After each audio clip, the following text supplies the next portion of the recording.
So most organizations have values and they will promote those values either on their website or in a beautiful display as you walk into reception or on the wall somewhere. And a lot of those organizations have also paid quite a lot of money to have those values created.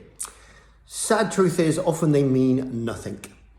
And that's because the values have not been fully integrated into the organization and the way it runs. So if values are going to mean something within an organization, then they've got to be integrated. And how do you do that? Well, they have to be translated into a clear definition and then measurable, observable behaviors that are part of everyday life in the organization. So the values become integrated into the recruitment process, into meetings, into decision making. Do we buy another company or don't we? How do we treat our staff, our exit interviews? In fact, all aspects of daily life. So the values actually become the most important thing, way more important than any individual. And that takes time and effort and a step-by-step process to fully integrate. But the other problem is if you don't do that. Let's imagine we agree that in our organization, the top value is respect.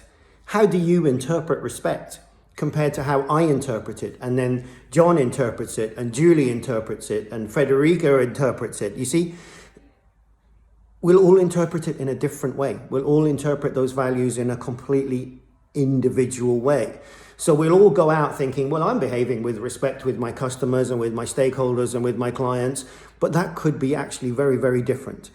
So values need to go from something that is just purely stated and something superficial that is shown into something that becomes fully integrated into the living, working culture and the grassroots of an organization, so that you can decide, are we living our values through measurable, observable behaviors? And then they become something meaningful. And then if you want to take it to the next level, how about if those values were giving back to humanity? So the values were really making a difference to people who work in that organization. And the organization itself is so values-based that it is what Mindvalley and Vishen Lakhiani calls a humanity plus organization. So it's contributing in a net way to the people it interacts with and to the planet.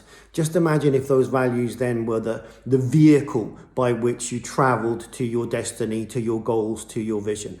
Then we are really talking about fully integrated, meaningful values.